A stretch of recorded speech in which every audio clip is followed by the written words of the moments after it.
क्या आपके में जैसे हम लाइव जाते हैं तो क्या कोई मैसेज आता है अपने आप से? आता है ना? दिखाएं थोड़ा एक मोबाइल हमको।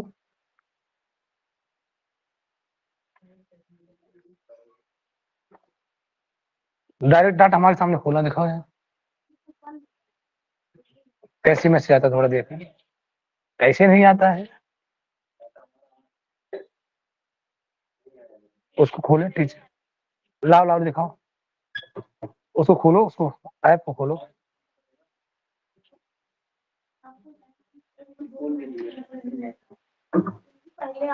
लाइव ज्वाइन आ गया ना, इसमें लिख के देखो।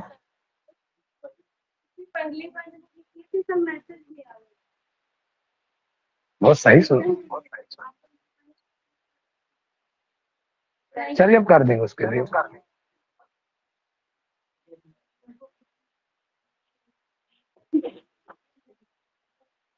आइए, सही है। आप प्लीज आप शांत हो जाइएगा, नहीं तो टीचिंग वीडियो रिकॉर्डर होगा ना भाई साहब, बहुत खतरनाक रिकॉर्ड हो जाएगा। केवल जिसे केवल ज्ञान कहते हैं उसके अधिकारी सम्यक चरित्र के अनुष्ठान करने वाले सिद्ध पुरुष ही होते हैं। इन्होंने कल आपने बताया मत ही सामान्यतः दो प्रकार की बताई थी, एक तो इंद्रिय जय और दूसरी अतीन्द्रिय जय। इंद्रिय जय का तात्पर्य क्या था? जिन्होंने इंद्रियों को जीत लिया है। और अतीन्द्रिय जय, अतीन्द्रिय जय जिन्होंने अपनी इंद्रियों को, अरे चाबी वहीं दे के तो आए थे, नीचे देखो।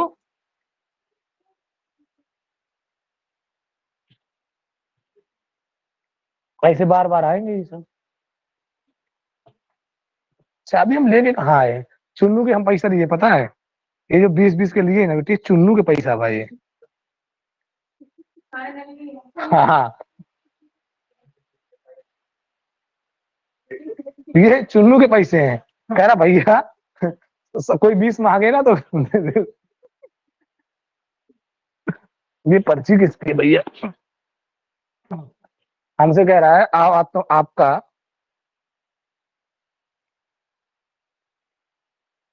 इलाज करते हैं। हमने कहा ठीक है, आपकी जो सारी रिपोर्ट नॉर्मल आई है? तो मैंने कहा तू क्या चाहत बा नॉर्मल? क्या चाबी नीचे ही रख के आए हैं, यहाँ नहीं लाए। तो दादी को दे के आए थे शायद भाई। मति शब्द से उत्पन्न ज्ञान को श्रुत ज्ञान कहते हैं। श्रुत ज्ञान मति पूर्वक होता है। मति ज्ञान विद्यमान वस्तु में प्रवृत्त हो। यार वहीं नीचे रख के आए, रैक में, रैक में रख के आए। चलो हम तुमको चाबी ढूंढवा पहले। तुम भी यार गजब आदमी हो।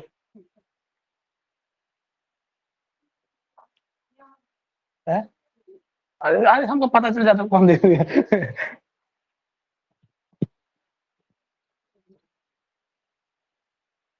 चाबी दे के नहीं गए थे यहीं? चाबी फेंका ना है? आप यही थी ना जब हम यहीं रख के गए थे चाबी?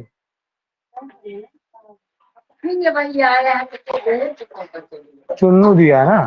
तो अभी हम दे के गए हैं।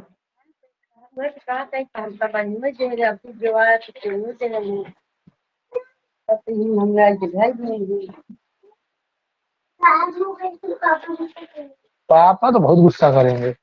और तुम ही उठाए हो चाबी, बता रहे हो हमको कहानी।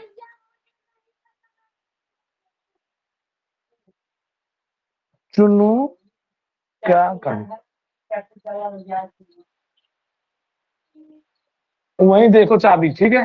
और तुम ही सब किए हो अब। और ऊपर देख रहे हैं, अगर नहीं मिलेगी हमको तुम पढ़ाने नहीं देते हो। अरे चाबी लाए होते तो यहीं रखी होती, कहाँ रखे हैं अब? हाँ,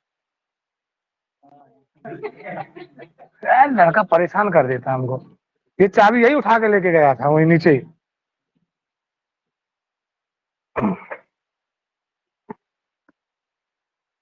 आइए,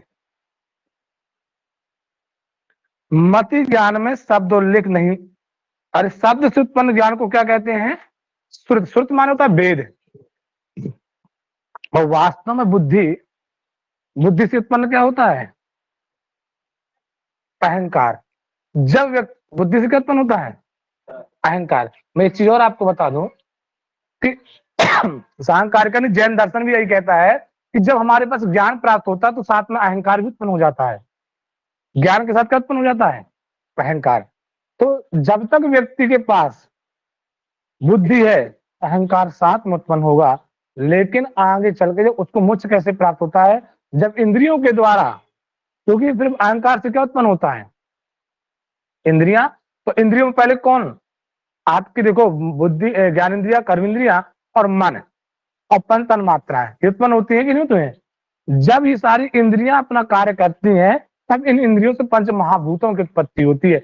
इस सृष्टि के क्रम तक के व्यक्ति जब तक पंच महाभूतों की प्राप्ति नहीं होती तब तक वह अहंकार के वशीभूत रहता है। जान लीजिएगा, शाह का भी बहुत कुछ बताना है। श्रुति ज्ञान मति पूर्वक होता है। मति पूर्वक माने बुद्धि के द्वारा। मत ज्ञान विद्यमान वस्तु में प्रवृत्त होता है और श्रुति ज्ञान अतीत विद्यमान तथा भविष्य इन त्रैकालिक विषयों में प्रवृत्त होता है। इस विषयकृत भेद के अतिरिक्त दोनों में यह भी अंतर है कि मत ज्ञान में शब्दोल्लेख नहीं होता। बुद्धि के ज्ञान में, मति माने बुद्धि, इनके ज्ञान में शब्द का उल्लेख नहीं होता, जबकि श्रुति ज्ञान में शब्दोल्लेख रहता है। जैन आगम के 12 अंशों के ज्ञान को अंग प्रविष्ट श्रुति ज्ञान और गणधरों के पश्चात शुद्ध बुद्धि वाले आचार्यों के द्वारा विरचित शास्त्रों का ज्ञान अंगवाह श्रुति ज्ञान कहलाता है। यहां तक आप लोग अंडरलाइन कर लीजिए पहले बस। अब देखिएगा पेज संख्या 101 पर, जिसे केवल ज्ञान कहते हैं, किसे? यही प्रत्यक्ष या पारमार्थिक, परमार्थिक है ना, पारमार्थिक, ठीक है। जिसे केवल क्या कहते हैं? ज्ञान कहते हैं। इसके अधिकारी सम्यक चरित्र के अनुष्ठान करने वाले सिद्ध पुरुष ही होते हैं। अंडरलाइन कर लीजिए। तो यह विवेचन तत्वार्थ सूत्र के आधार पर किया गया है, पर पीछे के जैन आचार प्रत्यक्ष तथा परोक्ष का विभाग कर एक दूसरे प्रकार से क्या करते हैं? अब कहते हैं आचार्य हेमचंद्र ने प्रमाण मीमांसा, ये कई बार पूछी गई रचना है कि प्रमाण मीमांसा किसकी रचना है? हेमचंद्र की। और गुण रत्न षड दर्शन समुच्चय की टीका, आचार्य हेमचंद्र ने प्रमाण मीमांसा में गुण रत्न और षड दर्शन की टीका में प्रत्यक्ष प्रमाण विभाग, सव्यवहारिक तथा पारमार्थिक 2 भेद किए हैं। हमारा प्रत्यक्ष इसमें इंद्रिय तथा मन की सहायता नितांत आवश्यक है, सव्यवहारिक प्रत्यक्ष कहलाता है। आवरण के नाश हो जाने पर चेतन जीव के स्वरूप का प्रकट होना केवल ज्ञान या पारमार्थिक प्रत्यय कहलाता। क्या कहलाता? प्रत्यय। परोक्ष ज्ञान के 5 प्रकार स्वीकृत किए गए। कितने? अंडरलाइन करिएगा।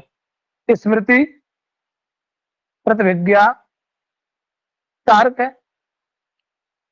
अनुमान और आगम। प्रतिविज्ञा क्या होती है और स्मृति क्या है, इसको तो आपने बहुत अच्छे से जाना है। और तर्क क्या है? तर्को अनिष्ट प्रसंगा। और आगम प्रमाण किसे कहते हैं? शब्द प्रमाण को। तो वहीं पर लिखिएगा, आगम प्रमाण कहते हैं शब्द प्रमाण को। और अनुमान लिंग परामर्शो अनुमानम, आत्मवाक्यम शब्दक, ज्ञात विषय ज्ञानम प्रत्यक्ष पूर्वकम, स्मृति स्मृति पूर्वकम प्रत्यक्ष। क्या ये प्रतिविज्ञा है ना। और इन सबको आप लोग अलग से अगर चाहे तो ऊपर लिख लें और सबकी परिभाषाएं लिख लें अपने आप से।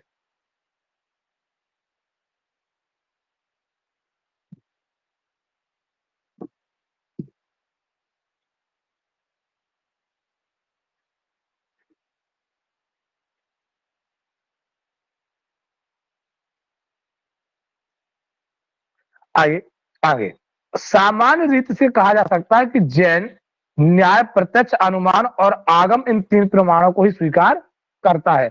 एक बार किसी ने पूछा था कि सर जैन प्रमाण कितने, जैन दर्शन कितने प्रमाणों को स्वीकार करता है? तो हमने वहां पे भी कहा था कि 3 ही प्रमाण मानता, आज भी यहाँ पे 3। और इस समय हमने दर्शन के लगभग 8 से 9 पुस्तक खरीदा हूँ जो सिर्फ भारतीय दर्शन की पुस्तकें हैं, अलग अलग राइटरों की।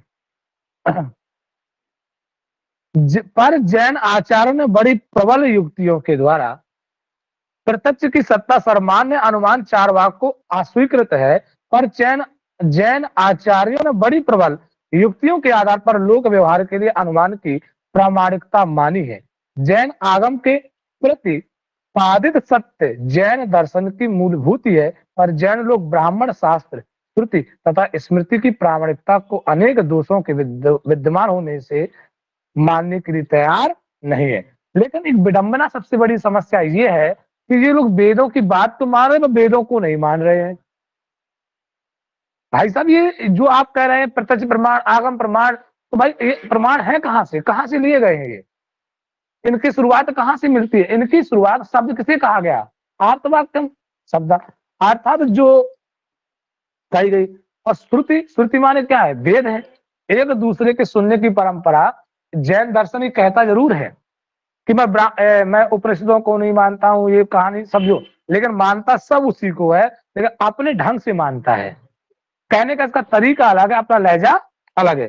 स्यात्वाद जैन दर्शन का जो प्रधान सिद्धांत है कि प्रत्येक वस्तु अनंत धर्मात्मक हुआ करती है। इन समस्त वस्तु धर्मों का यथार्थ ज्ञान उसी पुरुष को हो सकता है जिसने कैवल्य ज्ञान को प्राप्त कर लिया हो। कैवल्य का मतलब क्या है? मोक्ष। कह रहे हैं ये उन्हीं को, एक चीज जैसे कल मैंने आपको बताया कि हम लोगों को सारी चीज दिखाई देती है पर हम देख नहीं पाते, सुनते हुए भी हम सुन नहीं पाते। ये हमारा अंतःकरण पहले पवित्र कर लो, इसके बाद सारी चीजें आपको सुनाई देने लगेंगी, दिखाई देने लगेंगी। तो ये भी यही चीज कह रहे हैं कि ये प्रधान, क्योंकि देखो कोई चीज जैसे सत्य है तो सत्य है, आज नहीं तो कल, कल नहीं तो परसों, सत्य सत्य ही रहेगा, कभी छुपता नहीं है। यही सिद्धांत कहता है कि प्रधान सिद्धांत प्रत्येक वस्तु धर्मात्मक हुआ करता है। कैसा होता है? धर्म। धर्म, धर्म को क्यों जोड़ा गया? बिना धर्म के इस संसार में, जैसे चीन एक देश है और उन्होंने एक अपना अलग से धर्म, बौद्ध धर्म को मानता, सबसे ज्यादा मानता कि नहीं मानता? वो सभी धर्मों का आदर नहीं करता, या याद रखना इस चीज को। चीन सभी धर्मों का सम्मान नहीं करता है, और भारत एक ऐसा देश है जो सभी धर्मों का सम्मान करता है। फिर भी भारत को कितने लोगों किस प्रकार से, है ना? तो इन समस्त वस्तु धर्मों का यथार्थ ज्ञान उसी पुरुष को हो सकता है जिसने कैवल्य ज्ञान को प्राप्त कर लिया है। जो व्यक्ति शुद्ध अंतःकरण वाला हो जाता है, वो सारी वस्तुएं स्वतः ही देख लेता है। पर भ्रांति बहुल मानव में इतना सामर्थ्य कहाँ है? हम लोगों का मन क्या होता है? चंचल होता है, भटकता रहता है, कहीं यहाँ कहीं वहां कहीं वहां, स्थायी नहीं रहता। तो हम लोग किसी चीज को कैसे देख पाएंगे? कहने का तात्पर्य है कि जब हम क्लास पढ़ते हैं तो हमारा मस्तिष्क का जो कनेक्शन होना चाहिए, आंखों की जो पुतलियों कनेक्शन होना चाहिए, वो सिर्फ पुस्तक पे होना चाहिए। अन्य जगह पर जो भी चीजें चल रही हैं उनको हटा देना चाहिए। ये यहाँ भी कह रहे हैं कि भ्रांति बहुल मानव में इतना सामर्थ्य कहाँ है? हम लोग बैठे यहाँ पर, मन पता नहीं कहाँ चल रहा है, तो कैसी चीज हमको एक्सेप्ट करेंगे? हाँ, वह तो वस्तु के केवल एक धर्म मात्र को जान सकता है, अतः उसका ज्ञान सदा आंशिक हुआ करता। आंशिक माने थोड़ा। जैन दर्शन वस्तु के अनंत धर्मों में से एक धर्म के ज्ञान को नए के नाम से पुकारता है। किसके नाम से? ये पूछा गया था कि जैन दर्शन वस्तु के अनंत धर्मों से एक धर्म के ज्ञान को किससे पुकारता है? नए के नाम से। लिखिए वहीं पर, वस्तु स्थिति पर विचार करने से प्रत्येक ज्ञान का आंशिक या सापेक्ष होना ही न्याय संगत है, परंतु वास्तविक ज्ञान इससे भिन्न पदार्थ है। साधारणतया ज्ञान 3 प्रकार का होता है। इन्होंने ज्ञान को कितने प्रकार का बताया? किसने बताया? स्यातवाद ने। कौन, किसकी बात चल रही है हम लोग? कौन सा बात? स्यातवाद। तो इन पर लिखा दुर्णय, नय और प्रमाण। दुर्णय, नय और प्रमाण। दुर्णय, नय और प्रमाण। आप नम्रता टीचिंग वाले में आप जुड़े हुए हो, उसको आप अपना देख लीजिएगा, उसमें आपको ऐड कर दिए उसमें, ठीक है? यदि विद्यमान होने वाली किसी वस्तु को हम विद्यमान ही बतलावें तो उसके अन्य प्रकार क्योंकि निषेध किए जाने के कारण यह ज्ञान क्या है? दुर्णय है। दुष्ट नय के नाम से पुकारा जाएगा। दुष्ट किसके नाम से पुकारा जाएगा? नय। अन्य प्रकारों का बिना निषेध किए हुए वस्तु को सत बतलाना आंशिक ज्ञान सम्मिलित होने के कारण नय कहलाएगा। आंशिक माने थोड़ा, और हम लोग कुछ थोड़ा जानने लगते हैं और अहंकार के वशीभूत हो जाते हैं। हम बहुत कुछ जानने लगे हैं, हम बहुत कुछ विद्वान हो गए हैं। अरे भैया, तू उसका 1% ना जाना किसी चीज का। पर प्रमाण इन दोनों से भिन्न होता है। जैसे एक प्रोफेसर ने थोड़ा हमको डिमोटिवेट करना चाहा एक जगह, मैं कहा यार बहुत गलत व्यक्ति को डिमोटिवेट कर रहे हैं आप। कह रहे यार आजकल लोग ऐसे पढ़ाने लगते हैं, अपने आप को विद्वान समझने लगते हैं। मैं कहा नहीं, पढ़ाने वाले विद्वान नहीं होते हैं। खैर मतलब मैंने कहा पढ़ाने वाले जो कोचिंग में पढ़ाते हैं विद्वान नहीं होते हैं। वो उनको इतना पता होता है कि वो लगातार अध्ययन करते रहते हैं, तो कंपटीशन का उनको वैल्यू पता रहती है। और अगर विद्वान हो जाएंगे तो हिमालय चले जाएंगे वो, और ज्यादा विद्वान हो जाएंगे तो पहले प्रोफेसर प्रोफेसर बन के अपने रोजी रोटी खाएंगे, दाल रोटी चलाएंगे। और उससे विद्वान हो जाएंगे, हिमालय चले जाएंगे। इसके बाद शांत हो गए। कह यार तुमसे बात करने का मतलब है कि तू ऐसे जवाब दे दे समझ में। बेटे अब विद्वान थोड़ी होता कोई। अगर जब जिसको ब्रह्म का ज्ञान हो जाए वो संसार सागर में लगा रहेगा क्या? लेकिन एक दिन व्यक्ति को ब्रह्म ज्ञान होता है, धीरे धीरे चरण बाई चरण पढ़ता रहता सीखता रहता, समाज में उसको ब्रह्म ज्ञान हो जाता है। आइए सत्य। अब कह रहे विद्यमान वस्तु के विषय में संभवता वह सत्य है। विद्यमान का मतलब जो इस जगत पे दिखाई देती है उसको क्या मान लेता है? सत्य। और जो दिखाई नहीं देती वो क्या है? असत्य है। यही ज्ञान वस्तु के ज्ञात तथा अज्ञात समस्त धर्मों के संकलन होने के कारण प्रमाण कोटि में आता है। अर्थात जो सत्य है उसी को क्या मान लेते हैं? प्रमाण मान लेते हैं। और जो प्रत्यक्ष है वो प्रमाण है ही, और प्रमाण प्रत्यक्ष को किसी प्रमाण की आवश्यकता नहीं पड़ती। प्रमाण कोटि में आ जाता है नए सिद्धांत। जैन दर्शन का एक मुख्य विषय माना जाता है, अंडरलाइन करिएगा, नए सिद्धांत। अरे आपसे यही पूछ ले कि नए सिद्धांत किस दर्शन का है, ये भी प्रश्न बन सकता है। दुर्णय सिद्धांत किस दर्शन का है? पूछ रहे प्रमाण सिद्धांत किसका है? ज्ञान 3 प्रकार का। क्या हुआ?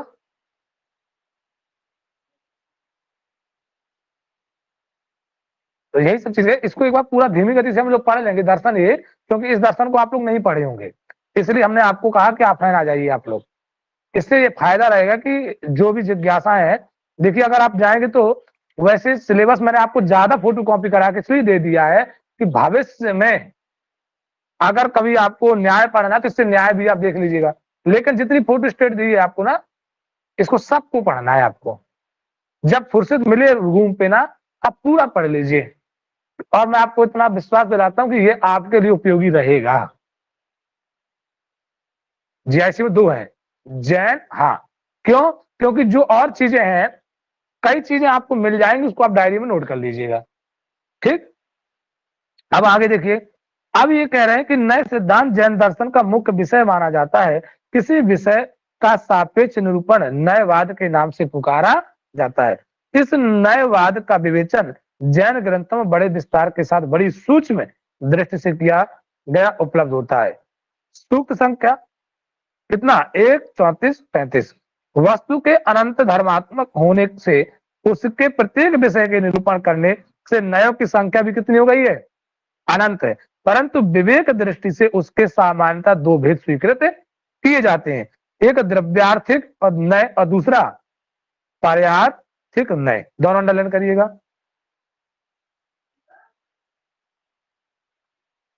तो नयों की संख्या कितनी है? असंख्य। लेकिन फिर भी इसके कितने भेद किए गए? 2। कौन कौन?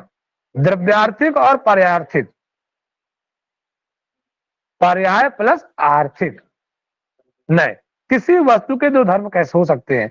एक तो वह जिसके कारण विविध परिणामों के बीच वस्तु की एकता बनी रहती है, इसकी ही द्रव्यार्थिक नय की संज्ञा है। अब कहना क्या चाह रहे? परिणामों के बीच वस्तु की एकता। परिमाण क्या, परिणाम क्या होता है? अरे वो दर्शन में नहीं यार। क्या मतलब परिणाम का? हाँ, तो ये जो रिजल्ट ये वाला ये नहीं नहीं नहीं, दर्शन अलग है। परिणामवाद क्या कहलाता है? विकार उत्पन्न होना क्या है? और ये कह रहे हैं रिजल्ट आ जाना, रिजल्ट नहीं आना, विकार उत्पन्न होना है। इसलिए हम कहेंगे रुका आता है। किसी चीज की विकृति तब किसी चीज के स्वरूप का उत्पन्न होना। आइए, द्रव्यार्थक नय की संज्ञा दूसरे धर्म जो देश तथा काल के कारण किसी वस्तु उत्पन्न हुआ करते हैं, इन विशेषों के निरूपण को पारयार्थिक नय की संज्ञा दी गई है। अर्थात जो धर्म देश तथा काल के कारण किसी वस्तु में उत्पन्न हुआ करते हैं, देश और काल, काल माने समय, वही पढ़ेंगे, काल माने समय। प्रथम नय तीन प्रकार का। अब वहीं पर ये अलग से फैक्ट बना के लिखते चाहिए, बीच में जगह छुड़वा दी थी थोड़ा सा पेज में, जगह छुट्टी है ना। हाँ, तो प्रथम तीन प्रकार का कौन, और अंतिम चार प्रकार का दोनों मिलकर 7 प्रकार के हो जाते हैं। जब एक बार हम आपको यूजीसी पढ़ा रहे थे तो सर इसी पे चर्चा हुई थी, कुछ लोग जुड़े भी थे उसमें लाइव, ठीक है ना।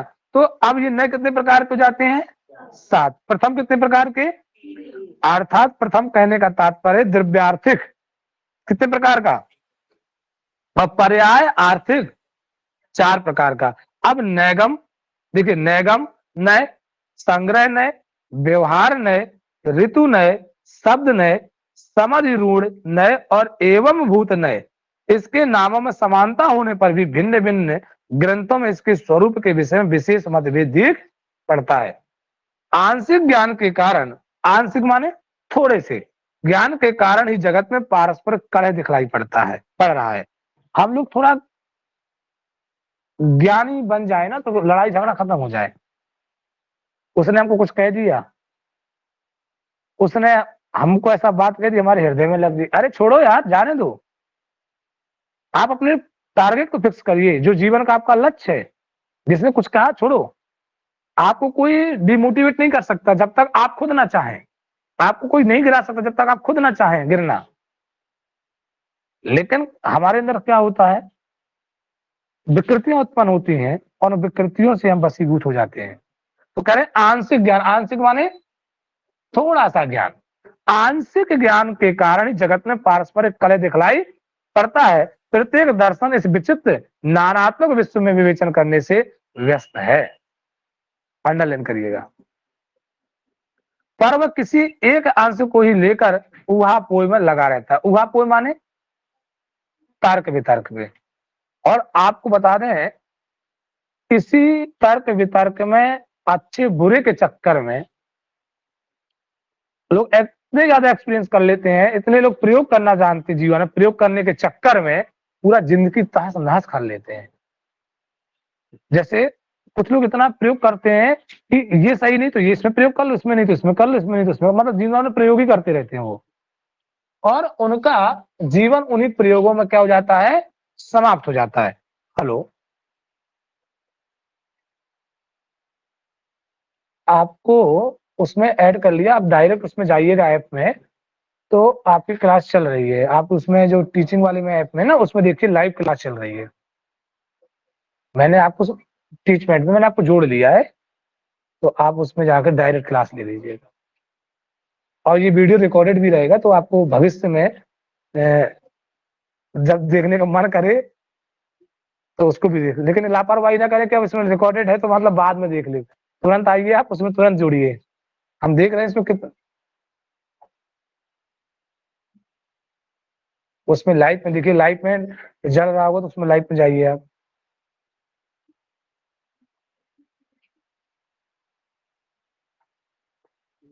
नहीं नहीं नहीं, सुनिए सुनिए, जहां पर दिव्य भाषा संस्कृतम लिखा होगा उसके बगल में तीर का निशान लगा है। उसमें नीचे लाइव लिखा है कुछ, लाइव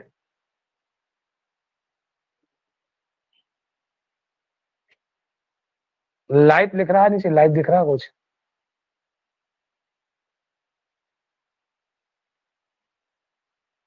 हाँ, वहीं पे कर लीजिए। ये वो पैसा लिए 5 रुपये। कह रही लाइव दिख रहा है। आइए आइए बेटी, जुड़ गए ना आप, इसलिए हम कह रहे हैं ना कि आपको ये सब चीजें भी सिखा देंगे हम, क्योंकि हम भी सीखते रहते हैं। क्या हुआ बेटी, तू आपस में बहुत बतला दो, आज क्या बात हुआ है। वहां पूरी की स्थिति तर्क वितर्क, जीवन में जितने भी तर्क वितर्क आप करोगे ना, उतने फंसते चले जाओगे। इसलिए जब हमसे किसी ने कहा कि ब्रह्म क्या, हम सीधे कह दिया निर्वचनीय, खत्म। क्या तर्क वितर्क करना है, क्योंकि जीवन में कोई चीज स्थायी नहीं है, जान लीजिए। जीवन में कोई चीज स्थायी है क्या?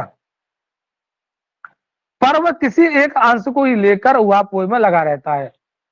दर्शनों में पारस्परिक कलह का बीज यही है कि वे अपने ही विवेचन को यथार्थ मानकर अन्य दर्शनों के विवेचनों को अयथार्थ ठहराते हैं। इस विषय में दार्शनिकों का पारस्परिक विरोध हाथी के स्वरूप निर्णय के विषय में झगड़ा करने वाले अंधों के कलह के समान ही है। लर्न करिएगा, हाथी के स्वरूप निर्णय के विषय में झगड़ा करने वालों अंधों के कलह के समान ही है। दर्शन नाना रूपणी सत्ता के अंश मात्र के विवेचन करने में अपना महत्व रखते हैं। उसमें उनमें आपस में किसी प्रकार के मतभेद के लिए स्थान नहीं है। इस उदार चित्त वृत्ति तथा विशाल हृदयता के कारण जैन तत्व ज्ञान का किसी भी दर्शन से विरोध नहीं है। अंडरलाइन करिएगा, जैन दर्शन न केवल आचार के लिए ही अहिंसा का पक्षपाती है, प्रत्युत तात्विक समीक्षा के विषय में भी बौद्धिक अहिंसा को मानता है। बौद्धिक अहिंसा का मतलब, बौद्धिक माने बुद्धि, मानसिक है। और याद रखना, मानसिक अहिंसा बहुत खतरनाक होती है। अगर तुमने मानसिक अहिंसा कर दी तो जीवन में बहुत सारी घटनाएं जो मानसिक ही होती हैं। जैसे कोई व्यक्ति शांति से जा रहा है, समझिएगा आप, और आराम से बैठा है, और तुमने कोई ऐसी बात कह दी कि उसके मस्तिष्क पर ऐसी विकृतियां उत्पन्न होने लगी कि तुरंत जो घटना सही थी वो घटना परिवर्तित हो गई। ये मानसिक आतंकवाद होता है, जिसको कहते हैं कि दिमाग को डाइवर्ट कर दिया। अगर उस समय भी आप अपने मस्तिष्क को संभाल के रह गए उस समय, तब समझ लीजिए कि आपसे बड़ा कोई योगी नहीं है। और किसी की थोड़ी सी बात आपने पूरे जीवन को वहीं पर, आप नहीं, अब ऐसा हो जाएगा, ये बहुत संभाल के। 25 और 26 तारीख को 2 दिन हमारी क्लास रहेगी बंद, क्योंकि एक मेरा सेमिनार है, नहीं 25 को पढ़ाएंगे हम, 25 को पढ़ाएंगे, सिर्फ 26 को।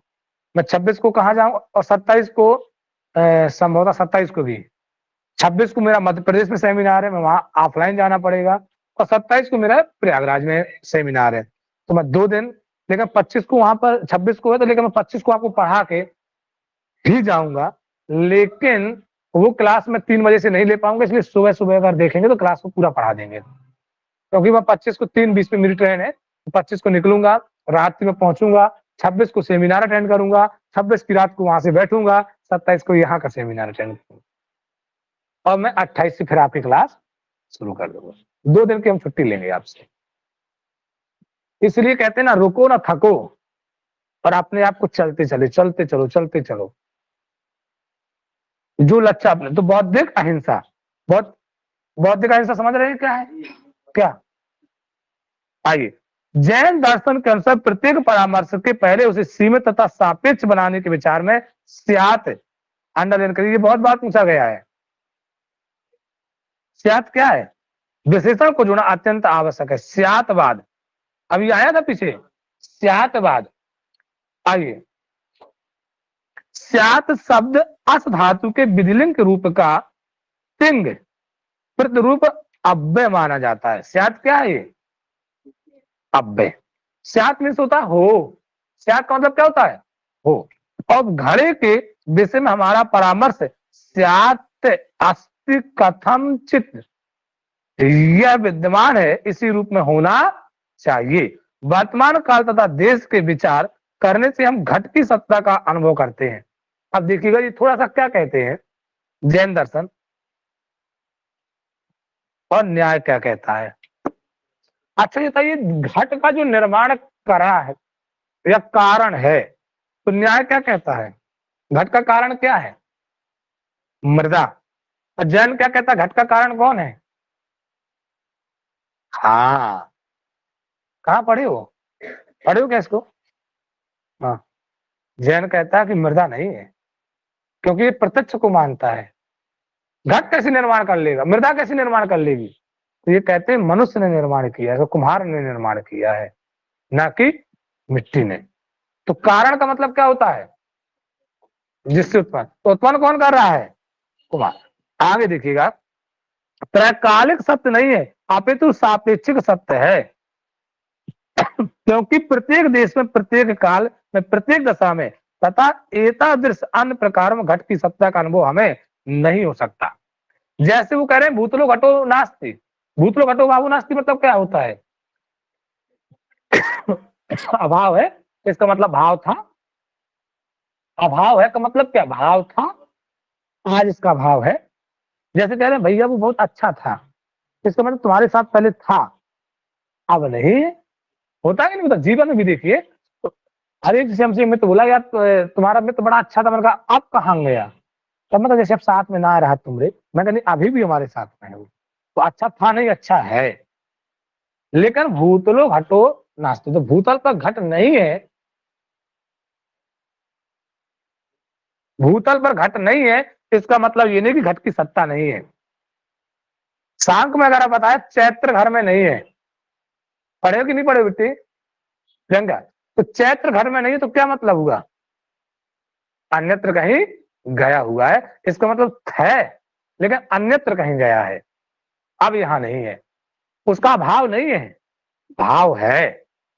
ये कह रहे अतः घट के विषय हमारा परामर्श स्यात्, स्यात् मीन्स हो, अस्ति का ही रूप धारण कर सकता, नलन करिएगा। इसी कारण जैन दर्शन प्रत्येक परामर्श वाक्य के साथ स्यात् पद का प्रयोग करने के लिए आग्रह करता है। यही सुप्रसिद्ध स्यातवाद या अनेकवाद है, जो अनेकांतवाद, जो जैन दर्शन की प्रमाण मीमांसा के इतिहास में अपूर्व महत्वपूर्ण देन माना जाता है। स्यातवाद की उत्पत्ति बड़ी रोचक है। बुद्ध काल में अनेकता, अनेकांतवाद मानने वाले दार्शनिकों की कमी नहीं थी। तो ये ब्राह्मण तथा परिव्राजकों में, परिव्राजक माने क्या होता है? लिख लीजिए वहीं पर, सन्यासी। तो ये गाना भी सुना होगा, चल सन्यासी मंदिर में, सुने कि ना सुने? तो हमसे एक लड़का कह रहा है, कौन हम? मतलब हम ही से सुनाते हैं।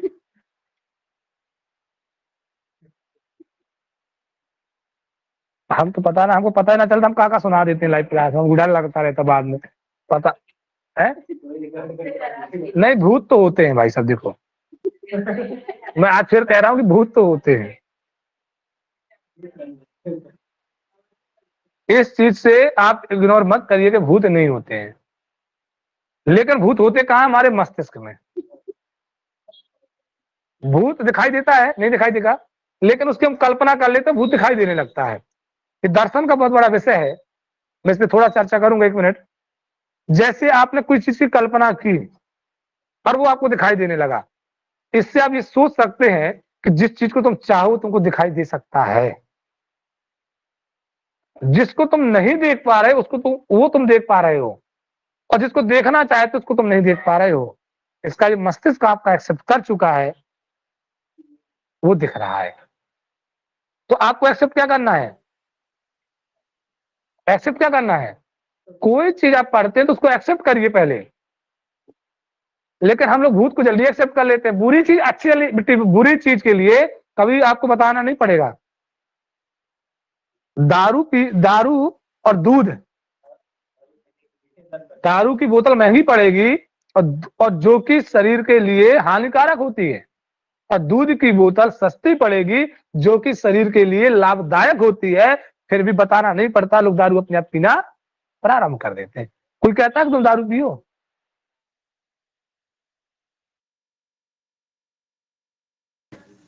है ना बेटी? आइए आगे देखिए क्या कहते हैं ये। अब सुनते चलिएगा ध्यान से, ध्यान भटका ना भाई साहब, ये छटक जाएगा, कुछ छटक जाएगा ना। हाँ, सामंजस्य फल सूत्र में संजय बेल पुत्र के मत का जो वर्णन मिलता है वह स्यातवाद के अनुरूप होता है। किसके अनुरूप था? स्यातवाद के। संजय ने स्पष्ट शब्दों में परलोक के अस्तित्व तथा अनस्तित्व दोनों की सत्ता के विधान तथा प्रतिषेध के विषय में अपने को नितांत असमर्थ ठहराया है। पाली ग्रंथों में अमरा विक्षेपित संज्ञक दार्शनिकों के मत की चर्चा उपलब्ध होती है, जो वस्तु के अस्तित्व तथा नास्तिक, अस्तित्व तथा नास्तित्व की स्थिति तथा अनुभव के विषय में एक मत को अंगीकार न करके अनेक मतवाद की पुष्टि किया करते थे। ये मत ब्राह्मणों तथा परिव्राजकों के बतलाए गए। क्या हुआ बेटे? अब पूछा क्वेश्चन है तो समझ में आता स्यादवाद की उत्पत्ति को कतिपय विद्वान जैनेतर संप्रदाय में मानते हैं। नलन करिएगा, उपनिषदों में ब्रह्म कहीं सत्य और कहीं असत्य, कहीं उभयात्मक बतलाया गया है। तो ब्रह्म कहीं क्या है? सत्य है, कहीं ब्रह्म क्या है? असत है, और कहीं उभयात्मक। उभयात्मक माने दोनों, सत्य और असत। इन मतों के आधार पर ही सत्ता को अनेकांतक मानने की कल्पना आवांतर काल में मानी गई है। यह मत भी संभव है। स्यातवाद की उत्पत्ति के रहस्य का पता अभी तक भले ना चले, पर इतना तो निश्चित रूप से कहा जा सकता है कि भगवती सूत्र में स्वयं महावीर ने स्यादास्ति है ना, तो स्याद अस्ति, स्यान अस्ति तथा स्याद अव्यक्तम, इन अंशों का स्पष्ट उल्लेख किया है। इसी कारण इन भागों को मूल भाग की संज्ञा दी। अंडर क्या दी संज्ञा? मूल भाग। हाँ, भाग अनुस्वार है क्या ऊपर? अच्छा, हमारे में लाइन खींची तो हमको भंग भंग लिख, हमारे में अनुस्वार कट गया है, अंगा वाला लिख लीजिए। मूल भंग की संज्ञा दी गई। आगे चलकर इन्हीं मूल भंगों, हाँ सही है, मूल भंगों के पारस्परिक मिश्रण से सप्तभंगी की कल्पना का प्रादुर्भाव, ये पूछा गया प्रश्न है। सप्तभंगी कैसा प्रश्न पूछा था इसमें?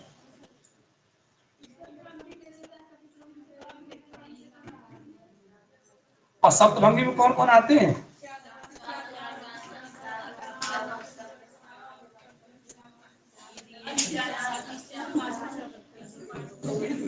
अरे हाँ, पढ़ाए हम लाइव, पढ़ाए परेशान। देखिए, स्यात अस्ति, नंबर एक क्या है? स्यात अस्ति। ठीक करो, स्यात अस्ति। स्यात नास्ति, ना माने ना हो। स्यात अस्ति च नास्ति। स्यात अव्यक्तम, स्यात अस्ति च अव्यक्तम च वक्तव्यम च स्यात् अस्ति नास्ति च वक्तव्यम च स्यात् अस्ति च नास्ति च वक्तव्यम च। इसको लिख लीजिए, very very very very very very मुश्किल।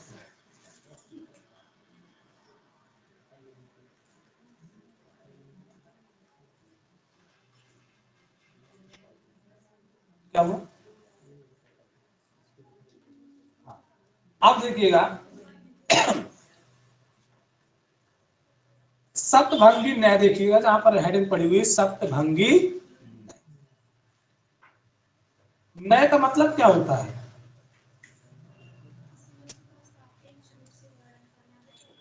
हाँ, किसी वस्तु का सापेक्ष रूप से वर्णन करना क्या कहलाता है? न्याय कहलाता है। साधारणतः न्याय शास्त्र में परामर्श के दो ही प्रकार बताए गए, एक अन्वयी और दूसरा व्यतिरेक।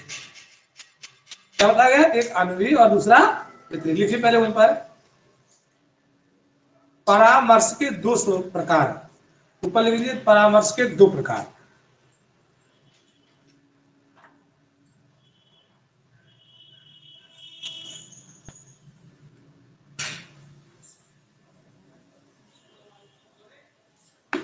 इसमें हमने इसलिए इसको बंद किया है सेकंड से कि वहां से अगर कुका मारेंगे तो रिकॉर्ड दोबारा हो जाएगा पूरा हमारा। और दूसरी चीज आइएगा अन्वयी में, जिसमें किसी उद्देश्य के विषय में किसी विधेय का विधान किया जाए उसे क्या कहते हैं? अन्वयी। व्यतिरेक, जिसमें किसी उद्देश्य के विषय में किसी विधेय का निषेध किया जाए। एक में व्यक्ति क्या करना है आपको? विधेय, और दूसरे में क्या करना है? निषेध। परंतु जैन न्याय में सत्ता के सापेक्ष रूप को स्वीकार करने के कारण परामर्श का रूप 7 प्रकार का माना जाता है। अंडरलाइन करिएगा, परामर्श का रूप 7 प्रकार का माना जाता है, जिसे सप्तभंगी नय के नाम से पुकारते हैं। अरे एक बार तो पूछा था, सप्तभंगी न्याय में कितने प्रकार के न्याय होते हैं? सप्तभंगी पकड़े ना पावत रहे सप्तभंगी से, क्योंकि जब नहीं पढ़े होगे तो भाई साहब नंदी माने तो नंदी बैली दिखाई दे देती, नाम ना समझ में आवत। हम भी बहुत बड़ी बड़ी गलती करके बैठे हैं अभी। इनके स्वरूप को जानने के लिए थोड़ा सा विवेचन प्रस्तुत किया जाता है।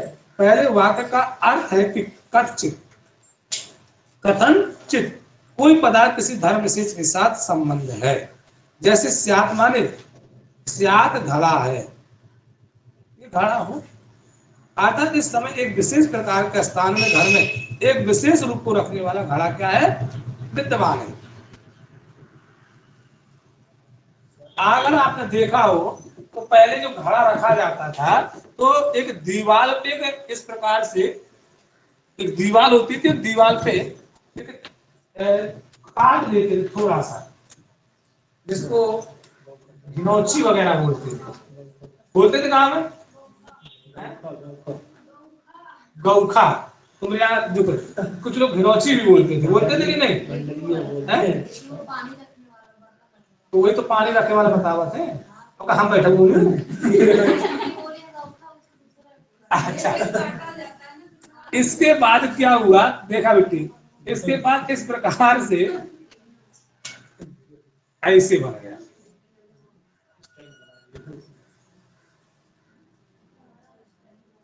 इस प्रकार से बन जाता था ना। इसमें क्या होता था? घड़ा रखा जाता था। अगर ये घर में है तो उसको क्या लोग कहते थे? कोई ना कोई बर्तन पानी वाला इनके यहाँ रखा रहता है। कहने का इनका तरीका है जो थोड़ा ज्यादा बड़ा नहीं है। अब ये कहते क्या है, और आगे देखिएगा कि एक विशेष रूप को रखने वाला घड़ा विद्यमान है। इस वाक्य का यही अर्थ समझा जाना चाहिए। दूसरे वाक्य का प्रयोग पदार्थ विशेष का धर्म विशेष के साथ संबंध प्रतिषेध के अवसर पर किया जाता है। जैसे स्यात्, इस घर के बाहर घड़ा नहीं है। स्यात् मीन्स स्यात्, इनका एक कहने का तरीका है हो, इनके घर के बाहर घड़ा नहीं है। इसका मतलब ये है कि जब तुम कल्लू आते थे पहले तुमको घर के बाहर घड़ा दिखाई देता था। जैसे कह रहे दादा तुम्हारा घोड़ा ना दिखा दो, तो घोड़ा ना दिखाई दे मतलब इसकी पहले घोड़ा था तब तुम कह रहे हो। लेकिन आप हमारे घर जाओ, आप हमसे कहो भैया आपका हाथी कहाँ गया, तो हमरे हाथी थोड़ी था, तो हमसे पूछा है कि नहीं? जय वही आगे लिखेगा। बात समझ में आ रही नहीं सब? अरे कहाँ समझ में आओ, हमको खुद ना समझ में आओ। संबंध प्रतिषेध के अवसर पर, जैसे स्यात् इस घर के बाहर घड़ा नहीं है, इसका अर्थ किसी विशेष प्रकार का घड़ा विशिष्ट समय में विशिष्ट ग्रह के बाहर अभाव धारण किए हुए। जैसे आपके घर के बाहर एक नीम का पेड़ लगा हो और जब आप जाओ उस नीम के पेड़ को हटा दिया जाए आपके जाने से पहले, तो आप कहोगे पापा पेड़ कहाँ गया? कहता तो तुम पगलात ना हुआ कि पेड़ कहाँ चला, पेड़ तो कहीं जाएगा नहीं। तो पापा पेड़ ना दिखा दो, तो पापा कहीं कटवा दिए। तो लोग अभी पूछते क्या था, पेड़ ना दिखा दो।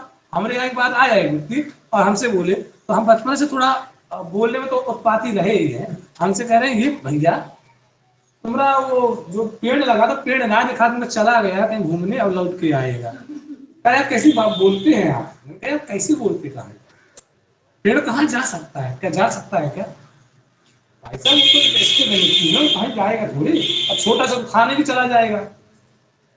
कि वहां दूसरे का रूप देंगे। एक बड़ा सा वृक्ष था, उसको काट दिए। वही मतलब पूछने का तरीका वही है, ऐसे तरीका हो तो इसका मतलब वहां पर उसका पहले भाव।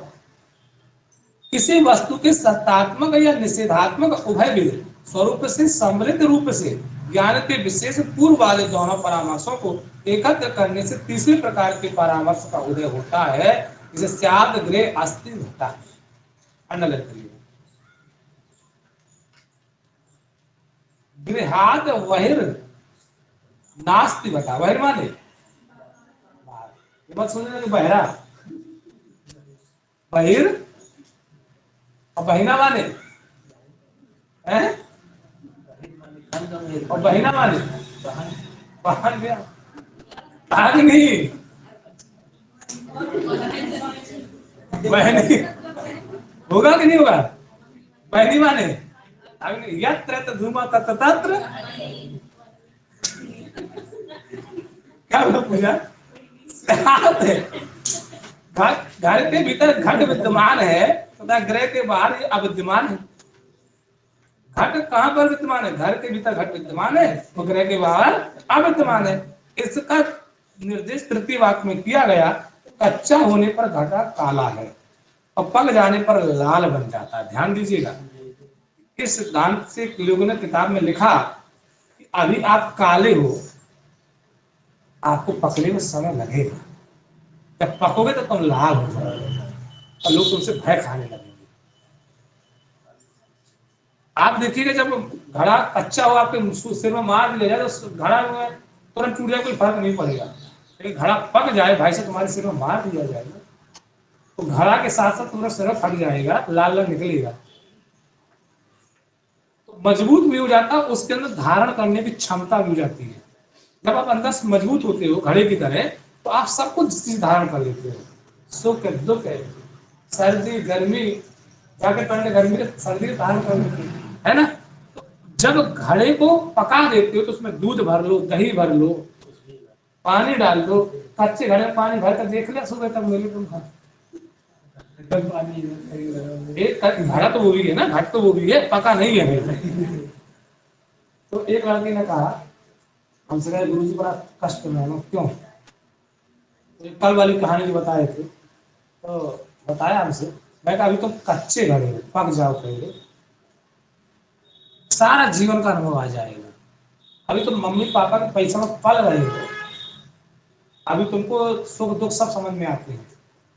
जिस दिन खुद की कमाई से पलने लगोगे ना, उस दिन सुख दुख सब खत्म हो जाएंगे, फिर क्या होगा, फिर सुख ही सुख हो।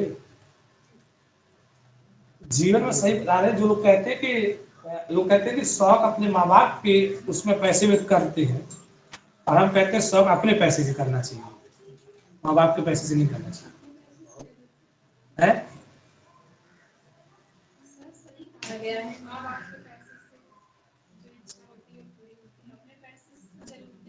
नहीं, अपनी मैं आप कह रहा हूं कि अपने माता पिता के पैसे से शौक पूरी मत करिए, अपने माता पिता के सपनों को साकार करिएगा, शौक अपने पैसे से करना।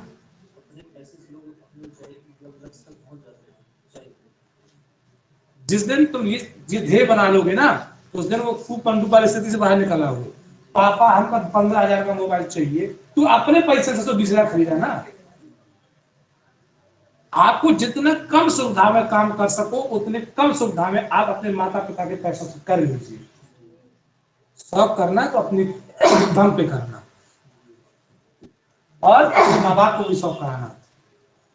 आइए, इसका तृतीय निर्देश वाक्य में किया जाता है कि कच्चा होने पर घड़ा कैसा है, काला है, और पक जाने पर वही क्या बन जाता है, लाल बन जाता है। तब घट का यथार्थ रूप क्या है? इस प्रश्न को निष्कपट उत्तर यही हो सकता है कि परिस्थितियों की विपुलता के कारण, एकत्र विरोधात्मक नाना धर्मों की सत्ता होने के कारण घट का वास्तविक रूप अव्यक्तव्य अनिर्वचनीय है। ऐसा है। कौन कह रहा है? जैन दर्शन कह रहा है। और जैन दर्शन में कौन कह रहा है? जातवाद कह रहा है कि जो आप बता रहे हो ना, इसलिए मैं कह रहा हूं ना, अनिर्वचनीय माने कहा नहीं ऐसा बताओ। आप भी पक जाइए, आपके बारे में कुछ कहेगा नहीं फिर। जो ऐसे उंगली उठाते ना, ऐसे, वो वही उंगली, एक देखो, एक उंगली उठाते ना, 10 उठाएंगे तो ऐसे करेंगे, भाई साहब बहुत अच्छे हैं, बहुत जानकार है। एक नहीं उठाएंगे, 10 उठाएंगे, लेकिन ऐसे करेंगे, ऐसे नहीं करेंगे, ऐसे। जीवन का बहुत बड़ा उद्देश्य ये शिक्षा है। लेकिन उनकी तालीम के लिए आप उनकी तालीम के इंतजार मत करिएगा, आप अपना काम करिए बस। यही बात जो है अध्यक्ष साहब जी कहे थे उनको, डॉक्टर राजेंद्र साहब, हमको तो नहीं पता, लेकिन मैं तो नहीं पढ़ी उनकी जीवनी। नहीं सर, ये जो अध्यक्ष साहब है ना, ये जौनपुर के थोड़ी से हैं, और हमारे घर से बगल में है ये अध्यक्ष साहब जी, और ये डॉक्टर अजय जो हैं, ये दोनों का भतीजे हैं। और ये अध्यक्ष साहब अपने मतलब भतीजे को पैसा तक नहीं दिए, बोले अगर दम हो तो बन के दिखाओ। और ये अध्यक्ष साहब जो है नहीं दिए उनको पैसा, अजय जी ने अपने दम पे पढ़ के उनसे बड़े बन गए। अजय जी जो है मैंने डॉक्टर बने वहाँ पे हिमाचल प्रदेश में, वो भी बने, वाइस चांसलर वो भी बने। आप वही चीज बता रहे हैं, देखिए दोनों लोग एकदम समकक्ष हो गए। वही चीज बता रहा हूँ मैं। आपने कहा कि यही चीज उन्होंने कही थी, ना तो मैं उनको देखा ना उनके समय का हूँ, और ना मेरे पास मैं सरस्वती ली हूँ, ना उनकी मेरे पास कोई जीवनी है। मैं आपको बता दूं कि जो कहते हैं ना कि मानसिक तरंगे होती हैं, मैं अपना अध्ययन मानसिक तरंगों से करता हूँ। मैं सीखता हूँ, लोगों के विचारों को अपनी तरफ लेना चाहता हूँ, और लोगों के विचारों को मैं देखना चाहता हूँ लोग कैसे कैसे चीजें सोचते रहे होंगे। कभी कभी मैं उस पागलपन की हद पार कर जाता हूँ जिससे मुझे कोई पागल ना हो सकता, इसलिए मैं अकेले में बैठता हूँ।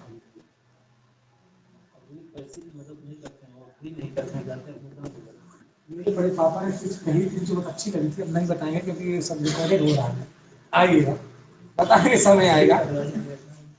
इस प्रश्न का निष्कपट उत्तर यही हो सकता है कि परिस्थितियों की विपुलता के कारण एकत्र विरोधात्मक नाना धर्मों की सत्ता होने के कारण घट का वास्तविक रूप अव्यक्तम अनिर्वचनीय है, इसको कहा नहीं जा सकता। लेकिन जैन न्याय के अनुसार चतुर्थ परामर्श इसी सिद्धांत को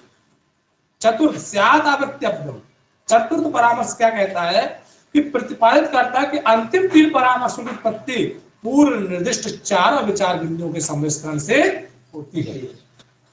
जैन न्याय के अनुसार किसी भी पदार्थ के विषय में इतने ही विकल्प ज्ञानों का उदय हो सकता है, अतः 7 प्रकार को धारण करने के कारण से सप्तभंगी न्याय कहा जाता है।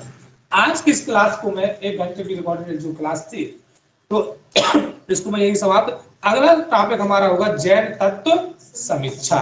तो मैं दोबारा से इसको आपको लिख दूंगा, तो उसमें आपकी 1 घंटे की वीडियो फिर रहेगी। तो अगली क्लास का नाम क्या है? जैन तत्व समीक्षा।